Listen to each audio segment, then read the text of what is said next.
Pro Playmakers. These are the skills that separate.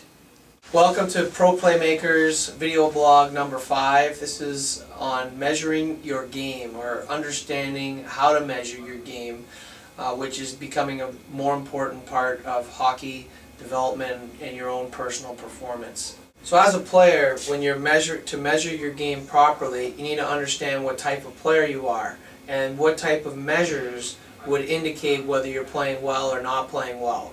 So an example of that might be, let's say you're a playmaking center.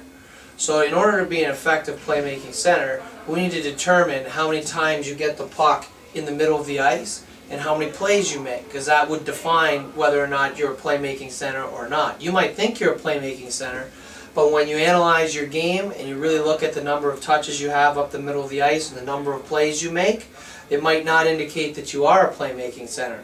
So you have to really determine what type of player you are and then design a measurement process which will determine whether you're actually doing that or not. So some guys say, well, I'm a skilled forward. Well, if you're skilled forward, then how many plays do you make?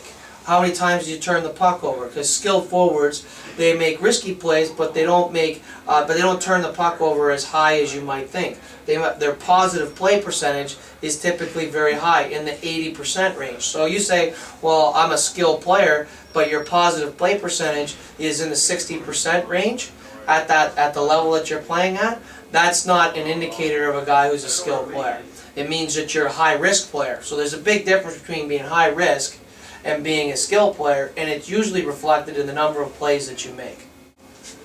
Let's say you're a defenseman, and this is a real pet peeve of mine. Everyone talks about the number of plays made by a defenseman. Now, if you're a defenseman, it doesn't matter whether you're the top defenseman on your team or the 6th defenseman on your team, you're still required to make plays. You still have to have a positive play percentage, and you still have to be able to make plays. The days of being a guy who's just going to throw the puck off the glass and out, those days are done. It's a puck possession game now, and we need everybody on our team to be able to make plays. So if you're not making plays and you're a defenseman, you think that that's going to be good enough, that you're just going to throw pucks out and just get pucks out of the zone, it's really not enough. You got to make plays. So one of the things that's really important is being able to escape pressure and then make a play, which is really, really important, and it's something that you need to measure. So what's your positive play percentage in terms of your ability to make plays coming out of the zone? Can you escape pressure? Can you escape the forecheck? How well do you use your partner? Can you escape pressure and make plays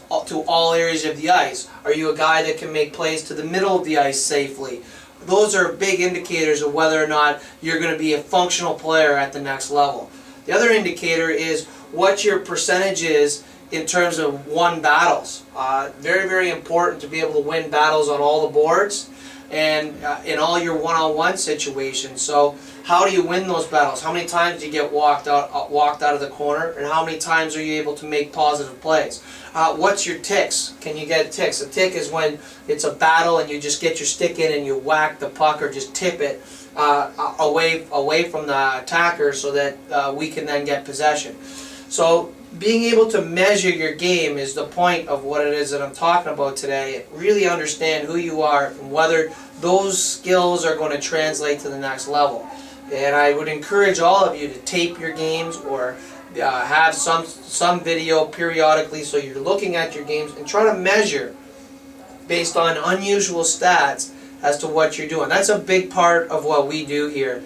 Is all of our players, we take a look at who they are and we create markers and benchmarks on their own personal play to determine what their percentages are in different areas of the ice to give us a profile of the actual player.